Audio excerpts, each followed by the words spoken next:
when we rocked into Church House, I just think they took one look at Nick and thought, that lad looks like a farmer.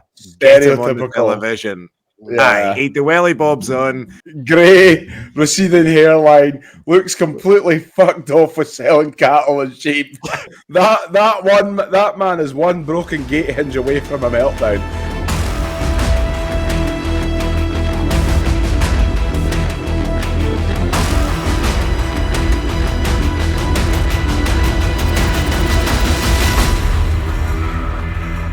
Hello and good evening. Welcome back to the Farming Funny podcast. We are back up to full speed. Big Jim's back from his holiday and he's back in the hot seat. Talk to me about your holiday then, Jim. You're looking fresh. I had a great time in London. It was only a day away, you know, so I took the most of it while I could. Some time for London, like. Oh, I tell you. No, it was serious. You know, one side of London there was bloody, you know, snowfall in East London. West London, it was 24, 25 degrees. It's a big city, like. That's huge. I was sending you boys photos. I couldn't believe the difference that you boys had compared to where I was. So whereabouts were you? Were you Richmond way, were you? Aye. Costa del Richmond, was it? Up the West Ham, like, you know, down Fulham. Just naming football teams because he doesn't know. He's got no idea. Anything south of Manchester United, he's screwed. I was in that made in Chelsea area, you know that. Yeah. Millwall, was it down near Millwall? That's it. Come on, bruv. Come on, Mike. Free for a pan. And moving on from that accent, you're looking fresh though, Jim. Am I? Well, from here you are, but I've got a hellish bad connection. Do you? Are you back at home, are you? No. Took the family. We went to Fuerteventura, which was a lovely destination. I recommend anybody with a young family to go to the Sheraton at Fuerteventura. I mean, it's got its own built-in 18-hole mini golf course, tennis courts, basketball courts, play pools, beach is like a 10-second walk from the entrance of the hotel. It's amazing. Well-deserved holiday after a hard 2 days' work this year, eh? Yeah, I know. I knew that was coming. I knew it was coming.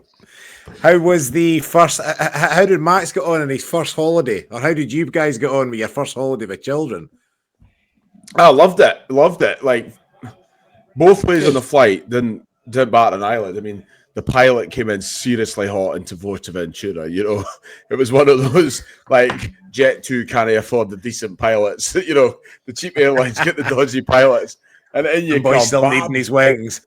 Oh fuck! Serious? I thought he was training. You know, he coming out like flight simulator. Bah boom, down we go, and then we come up, fucking bang, down again we go, and he's just like, this must be normal, and I'm sitting there like knuckles white as a ghost, like holding on to the seat. So yeah, no, it was got great. Kids pool all the time, and it was good fun. Good fun. Get a couple of rounds of golf in, did you? No. Yeah. Fucking liar. No, honestly, not allowed. Really?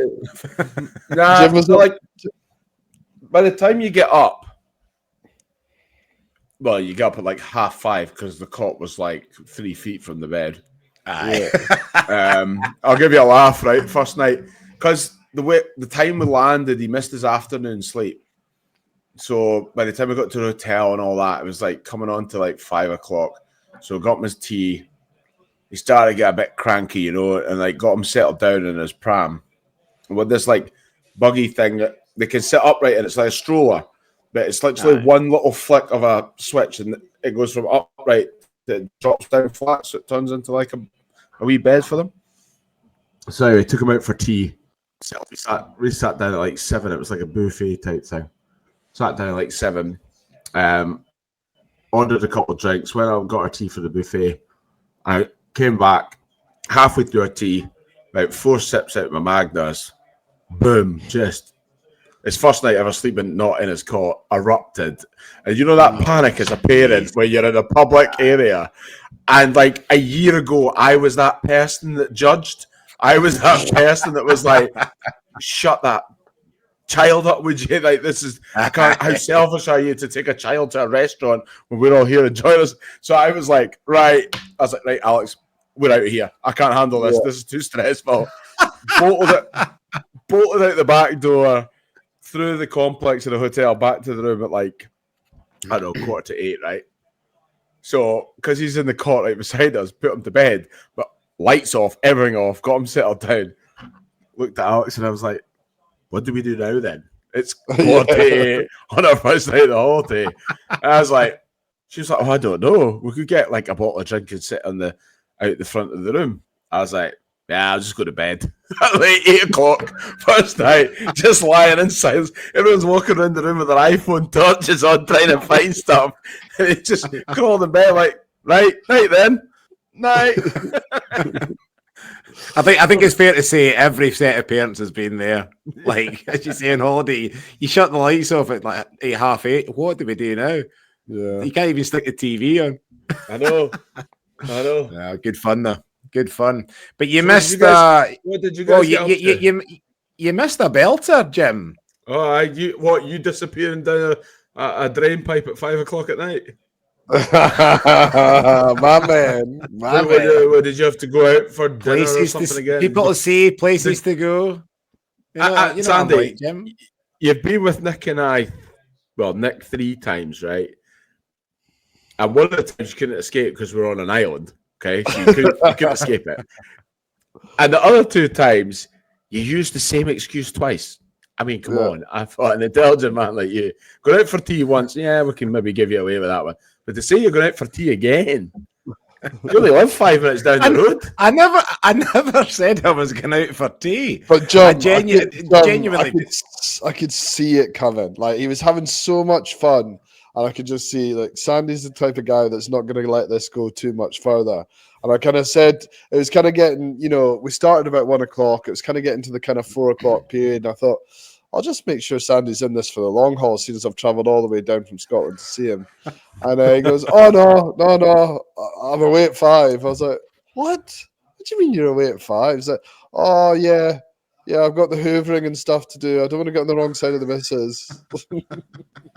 Couple of the worst thing was I got beat by Mark on the drinks as well. Mark stayed later than me. It was a good one. To be fair, it would have been hard. It would have been hard. No, the thing about it was I had to shift a hospital appointment in the morning, and then Claire was out in the evening, and she said under no circumstances you're back here later than 7:00 because I need to go at 7:15. I'm sorry. It's probably one of the biggest historic agricultural events ever, and you didn't have the bollocks to say to your wife, maybe I should go out tonight. So my only friend around, Nick, and my only friend in the UK is coming down for a night out. mate, he's a kept house husband. He stands at attention. He stands at attention at 5:00 every night when she comes in through the door. I'm a modern man, Jim. I'm modern with his tea towel over his shoulder, going, "I hope it's up to your standard." I can't be a Victorian dad these days. You see, I've got to get the dinner on the table and do the housework. Because nobody give me a job. Absolutely. You get to get just remind him. Go on. People, you get to give you a job at a fledgling company called Cereals. Hanging on like for dear life. I'll give you a laugh. I'm gonna give you something that'll brighten you up and knock you down at the same time. So I had a couple of friends I was out with on Friday night at a 40th, and we were going there, and they said, "Oh, what's happened to Sandy and the Farmers Weekly podcast?" I was like, "Oh, what do you mean, folk actually listen?" Well, that's what I was absolutely shocked. I couldn't believe it. I was like, God, who wants to listen to Septoria and their bloody wheat and the practices to fight against it? That's why Nick came up with this idea. But I was like, oh, budget cuts. And then, Jim, you could have told a better story than that. I was like, budget cuts. He was the first one to get chopped. The weakest link goes first. So, Last in, first out. I know. They're like, he's totally different between the two podcasts. He's just totally different. Pretty boring on the Farmers Weekly podcast. But he's really good on the Farming Funny podcast. Oh, top lads. Keeping this ship afloat. Probably Do you for know the what's best really I got funny? this job, actually. Do you know what's What's really funny? When we did our interview for Talk TV, it said in the little comments bit below, what was it? Podcasters from the Farmers Weekly podcast. Did it?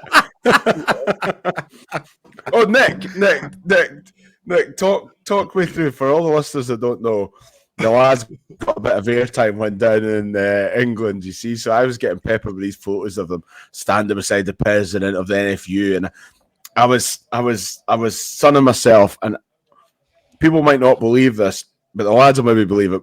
But I was actually getting genuinely really wound up that there was a platform there, and I couldn't be there to help. And I could see you were them 400 mile away, 1,000 mile away. Couldn't you get near it? Oh, mate, I was boiling. And then I was like, they were getting geared up to go on TV, and they were all like, Nick was quite like on the fence, and Sandy was like, fuck it, let's do it, let's go for it. And Nick was like, oh no, right, okay, Sandy, let's do it. And then I got stitched up big time. I got stitched up big time. They took one look at me and thought, no, face for the radio, pal. I'll see you later. Well, let's have it right. So all the chat beforehand was about the fact that it was going to be me and Sandy together, and it definitely wouldn't be live. It'd be pre-recorded. So we got there and we went into Bank House, which is like the place where they're having the actual NFU briefings and everything. Fucking Church House, Nick. Church House, sorry. MPs wall to wall. Every second person we spoke to was a freaking MP. And then me and Sandy get taken up into the top of the auditorium, like the big posh bit. And it's literally like a television studio up there. Like there's people running around. It's fucking chaos. So I suddenly feel a little bit like, I'm just a wee farmer from Dumfries and Galloway. I think I've come to the wrong place. And then Tom Bradshaw. Is it Tom Bradshaw? Pretty sure it's Tom Bradshaw. Tom Bradshaw, yeah. Yeah, comes over and just starts chatting to us. I'm like, what the fuck is going on here? Like, am I in a parallel universe or what? Anyway, really nice fella, to be fair, and spot on with what he was saying. So anyway, this woman comes over and she goes, right, Tom, you're on first. Nick, if you could just go round the side there. We don't need you, Sandy. Nick, if you could just go round the side there. And then we're just going to pop straight to you as soon as we're finished with Tom. And I was like, first of all, I'm like, for fuck's sake, so it's just me now. Sandy was the one that actually wanted to do it. Now I'm really fucking nervous. You don't know any questions, nothing like that. And then, anyway, they're interviewing away with Tom, and I'm still sitting there going, oh, well, at least it's not fucking live, And then the woman just pops up and goes, just so you know, it's going to be live. And I was like, for fuck's sake.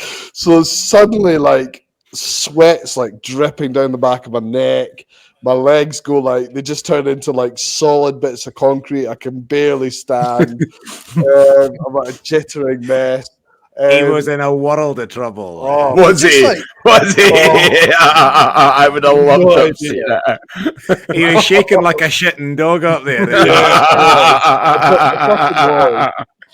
Because it's nerve wracking. It's not like it's the BBC. There's like 7 million people that watch it, and it was like, I don't want to come across as a dick. I also don't want to come across as like too far right wing. I also don't want to come like free. Like there's so many things, and then you suddenly go, shit, what questions is she gonna ask? What am I gonna actually say? And then she goes, right, Nick, and you're like, fuck, here we go. You're concentrating. You're concentrating so hard on what they're saying, so that it's one of the hardest things. Like people will only understand once they've done it. Yeah. Like you might get the subject of what they're going to ask you about. Yeah. So whenever I've been on it, you get the subject. You don't know what the first question is. You just get the subject, and it tends to be the first question because sometimes often deviate from the subject. And then the next question comes with what you've just said or whatever angle they want to take it. There's always an agenda. Yeah. And you're Just standing to be there. clear for everyone, Jim's not been on the BBC. He's been on some subpar news channels, but not the BBC. It's just Nick here who's been on the BBC. when he said when I was on, he doesn't mean the BBC. He means some other channels. I know the BBC. Are Get back in your box, fairly. Absolute shots getting fired here. yeah. At least we have, Nicky. At least we have. Yeah. True, We've done our bit. I was sold. I'm going to tell it from my side of this. So I'm just going to say that's a story of two halves there, though, Nick, because Nick's given it this. Oh, I was so shy, and my knees just my legs went to jelly, and I was so nervous. Yada yada yada. 5 minutes later, when we were around the corner in a prep getting a coffee, somebody sends Nick the recording through that they'd taken on their TV. Nick watches it back. He's like, "Yeah, pretty fucking smashed that." Like, yeah. I thought I came across really well. I tell you what, it's some you buzz. Change your tune, pal. It's some buzz. Like once you've done it and you come out and you haven't made a dick of yourself, it's some buzz. Confidence is high. I like it, Nick. It was good. Yeah, the worst thing before you dive into, I'll let you dive in and tell your side of the story, and then I'll talk about the second interview. See, Sandy, when you turned up, did they try and give you like one of those like high-vis jackets that said like cameraman on it? Where you came in with like, press. Come in with his rucksack with his drone in the back. All right, mate. No, you're down that way. Get your sound check set up. You get all your. I thought you were going to say special assistants or something, Jim. I think they thought Sandy was my camera crew, but I'm pretty sure they didn't think me and Mark were the entourage. As he's walking in with one of those over the neck cameras hanging there, his big like freestanding handle thing. I can see how they made the mistakes, to be fair. The glasses are a giveaway. The glasses are a giveaway. That guy's looked at a TV screen for too long. Well, for context and for everyone listening, again, the guy, there's the three of us who obviously do the podcast, but the guy, Mark, our mate Mark, who does the back end of the podcast, so he does all the production, the audio, blah, blah, blah. He works in the industry. He works in like TV and all that sort of stuff. So he's got lots of fingers and pies, knows a lot of people. And on the morning of the rally, when we were going up to London, he was like, oh, no, sorry, the night before, he was like, right, I've got you a gig on the BBC at we need to be there for 8:30 in the morning. So we were all pretty, to be fair, I think we were both pretty nervous. I was pretty nervous. And Mark, on the train up, and then Jim's texting us for a sun lounger in Fuerteventura, just been like, come on, lads, get into it, get going. And we were like, right, okay, fuck it, let's just do it. And I think when we rocked into the church house, I just think they took one look at Nick and thought, that lad looks like a farmer. Get him on the television. Yeah. He had the welly bobs on. I had the lasso on, John. Grey, receding hairline, looks completely fucked off with selling cattle and sheep. And they're like, that is the guy we want. The guy who looks as though I'm pretty sure the interviewer took one look at Nick and said, that man breeds easy cares. That's the man I want on the TV. That man is one broken gate hinge away from a meltdown. I've seen a few of those in his day. Serious. That's a cracking saying, Jim. That should be our motto. One gate hinge, one broken gate hinge away from a meltdown. Right, stick with that. Hold that thought. That's a great thought. But then I was do you know that way you build yourself up for it? And I was well keen, like both of us were going to go on. And then on one hand, a bit gutted that I didn't get my face on the TV. But then on the other hand, I think all credit to Nick, he did actually do a bloody good job, because we couldn't hear what he was saying. We were standing quite far away. But then when he played it back on the TV, you could hear it, and he did actually do a very good job. That's Like, solid killing you. performance, mate. It's killing him inside to say that to you. I hate that this is going on YouTube now. If it was audio, nobody would know. But then the best bit was we were then asked to do an interview for Talk TV, but it was actually at the protest. So we literally arrived and they were right in the center of the protest in front of everyone. Aye. And then we walked on like fucking celebrities, like we were a big deal, gave us earpieces in front of everyone's looking at them going, oh, who the fuck are these two weirdos? Obviously big gigs. Obviously big gigs. All the big names. And then, but the interview, they were speaking like you could hear the woman doing the TV stuff in your ear. So it was, like when you do it on your phone, you can see them doing it. Well, all you can do is in your ear. But it was fucking noisy where we were, obviously, because we're at the protest. So we could barely hear what she was saying at all. Anyway, started off, it was going fine. And I kind of said to Sandy before, I was like, mate, should we do alternative questions? And Sandy, all confident and cocky, said, oh, no, mate, we'll be fine. Just go for it. Anyway, so every time this requires another explanation, by the way. Every time she asked a question, so she asked me a question, and then I'd finish answering. So she would then obviously ask another question. But just as she was starting to ask the next question, Sandy would butt in with his.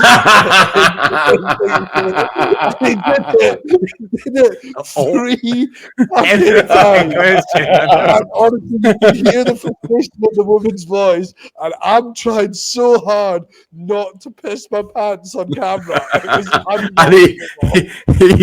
he's going like a beating it the whole time. Oh, sorry about that. Sorry. Oh, sorry. Two things I'll say about that, Nick. One, as you say, there was a hellish delay on the line, and secondly, I was trying to make up for lost time. I got cut off the first interview. I'm damn sure I wasn't going to get cut off the second one. and Nick's giving it. Nick gives it the I'm really nervous and I don't really have a huge amount to say. Couldn't get him to shut up. I was like, come on, there's two of us in this interview here. Don't try and do this on me, mate. The whole way they do it is it's one question, alternative question, but you just didn't get it, and you want to have your fucking 10 pence on every question. Sandy, you should have. I felt as if I had a lot to contribute, Nick. If I'm honest, you should have learned from previous podcasts when we had guests on before we got a structure. We just sit there like spare pricks. He does all the chatting. You should have learned, man. Come on, you should know these things. This is basics. The hellish delay on the line. That was the trouble. I was giving it that sort of whole like, I can't quite hear you. Can you go again? Sorry. Your connectivity. You're breaking up. Are you in another country? The delays, yeah. But the hardest bit for me was just. The hardest bit was for me not to laugh because, like, he did it. The first time it was a little bit funny. The second time it was really funny. But the third time, I just about fell on the ground laughing. The other thing I'll say as well, though, is as you see, we had the earpieces, one in each ear. So it wasn't as if we had like two sets of headphones. We had one in each ear. And we were looking directly down the barrel of the camera, but there wasn't a little screen to the side to show or anywhere to show you what they were doing in the studio. So all you could, it was you were just literally you didn't want via audio. You didn't want to feel as though there was an awkward silence. No, I was trying to. You know me, Jim. Yeah. I feel like that. I was in a world of trouble, but it was I thought we came across quite well, Nick. If I'm honest. We did, and then so once all the hard work was done, so there's a lot of really good speeches. I think Ollie Harrison's speech was actually really good. There was a young lady that her kind of end line was, what was it? Stammer. If you think this fight's, what did she say at the end? Sandy, you know what I'm talking about. If you think it's something, if you think it's over, then we're only just getting started, or something to that effect. Was it not? Yeah, and she was really good. And then big Jezza, what a bloody hero he was. So yeah, and I think there was a bit of mixed reviews when the Mr. Bradshaw came on. I'm a fan of his, to be fair, but That's only because he was the it really good, warm-up wasn't it? act And then for the your pints BBC afterwards for gig, though, Nick, wasn't it? Yeah, well, that's it, isn't it? Got to keep the fans Nick's happy. there with the big handshakes, Jim. Oh, hi, great to meet you. Really good, Nice, really good nice to meet you. Nice to meet you. Nice to meet you. Nice to meet you. Oh yeah, Nick Thompson went to Fetties. Nice to meet you. Nice to meet you. Well educated. Nice to meet you. There we go. Should we go to the Farmers Club down there? Studied history at Aberdeen University. Nice to meet you. Oh, he was properly laying it on dude, thick. Like, you should have seen him. It's like Thompson I've never seen, to be fair. It was all of a sudden he was very polite and very right. Question very for you. Eloquent. Question for both of you. Yep. A one-word answer and then a brief description of why you've given that answer and what your solution is. Sandy, I'll go to you first. Is the NFU fit for purpose?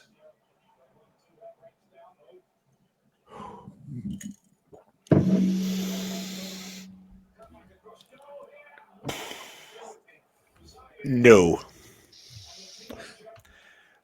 On the Why? basis that I don't think they have done enough over the past few weeks since the budget was released and APR has been abolished. I don't think they've done enough. I think they were they were too slow to get off the mark. They're not forceful enough, and I think whilst it was a good show of strength from the NFU last Tuesday, I don't think it's going to do anything to actually change the government's decision. Now, that's not necessarily a reflection on the government. Sorry, on the NFU. It's more a reflection on the government being stubborn.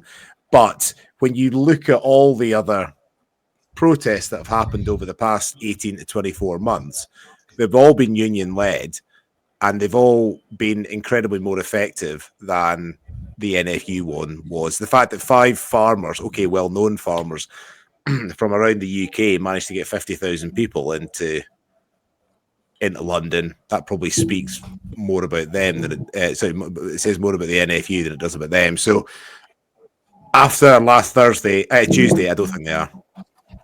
Good. Nick? Well, I'm going to say definitely yes, because me and my old pal Bradshaw are up there, working together, working with the BBC, trying to turn things around. I mean, do you know what surprised me? When we spoke to him, he was genuinely sounding like he was one of us, and he's like, I can't fucking believe this. We've gone too far. This is outrageous. Wasn't he, Sandy? Back me up here. That he was talking. He was. I totally believe that he will be. And the bit that annoys me is he doesn't do that on stage. Yeah, absolutely. And that's what frustrates me as well. Because I was like, when I met him, I was like, fucking hell, maybe this is, them turning around and actually doing what they need, the job they need to be doing. But then when he was on stage, he wasn't like that. So I agree with you both. I think they're not doing enough, not nearly enough. What would you say, in a sentence, what would you say the purpose of the NFU is? I'm actually just going to go onto their website and just, because it's, what are they, what's their main... Their purpose, if you look at, as you mentioned, touched on there, Sandy, we're the most ineffective march that there's been in the last 24 months, right? Unions, the National Farmers Union is there as a representative body of one voice against the government, in order to keep us right and represent us, okay? You look at all the other unions, okay? They get action, they get results from strikes. They get, the train drivers go on strikes. They are fighting against the government. At any turn, they will throw in a spanner in the works, okay? Now, don't get me wrong, I have my views on unions because I think there's a lot out for personal gain and make a fortune at doing it. But at the same time, they get results. And unfortunately, it's at the cost of all of us because it's majority of it's public sector. So they get results. What we do is traditionally farmers don't like to cause conflict, especially in Britain. We're very anti anti-demonstrating and protesting and all that sort of stuff. But my view on it is the NFU would be gone if they didn't react to this budget. So they knew in order to hold any form of credibility and sustain these big incomes they're getting out of the NFU, they had to do something. They didn't want to do something. They had to do something, which completely changed the narratives of people leading it. You always know yourselves. Like, if any of you want to do something, you'll do it well. If you get asked to go and do something that you don't want to do, but you feel you have to, you'll never give it your all. No. And I feel with them. Sorry, there you go. No, I was going to say, finish what you're saying, Jim. I just feel that with them, it's all about the next meal ticket. It's don't raise your head too much above the parapet. We know the farmers are, they're not really going to cause a stir. Like, don't get me wrong. Like, it was embarrassing for agriculture that the police came out and said, we wish farmers would organise every demonstration that we police. I actually think that's embarrassing. Because what you're doing, if you're not creating a noise, what you doing? Well, everybody's out for a big day out. I think that I think that shines a good light on the industry. Because you don't want a just stop oil every other day. Like they make noise, but they piss people off. I get that though. Got to have public supporting us, and I think if we had like stopped traffic or destroyed the place or really kicked off, I'm not saying that. I'm not saying doing it in London. I'm saying first of all, it's not going to do anything, okay? Because I've got other views on it, which we can speak about next week. Which I think we all need to actually wake up and realize what is going on here, because there's much bigger fish at play than what we're seeing. And it's more and more coming to light. But I just think that if you want to get anything, you need to take action. And then we've got to be very careful. Like you said, that lady standing up saying, if you think this is, if you think this is all it is, then this is just the beginning, or whatever it was. We need to now back that up. That's the next thing. This is the thing. You need bums in seats doing disturbance, and that there's a big difference between getting folk to stand in London in a square with their mates and creating a bit of noise, to actually doing things where you could get in a bit of bother. It's who's willing to go to that step. Well, I think the whole idea is that was the original, like that. That was in my mind, that protest in London is step one, and I mean, just to show that we're not going to be shat on. I presume if nothing changes, there will be a step two. I mean, everyone was pretty angry that was there. I'm pretty sure we're not just going to, oh, we went to London, they didn't change their mind, we'll just fucking let them take away all the family farms in the UK. So I presume there will be a step two if things don't start to change. Yeah. Well, in next week's episode, can we talk about why I think the government's hands are tied on all this? Yeah, we will. Good idea. We'll get into that. Someone said to me the other day that the NFU are a soft lobby organisation, and I think that's a very fair representation of it. I think they are. Yeah, it's just too soft. I think it'll be really interesting to see, now that the rally's been and gone, I think it'll be really interesting to see what the union, the NFU, and the industry do. And on that bombshell, we are going to love you. On that we're going to love you and leave you. I said, I was going to. On that wet, skittery hole, we're going to love you and leave you, and we'll see you all next week. Goodbye, chaps. Goodbye. Oh, yeah. See you, boys.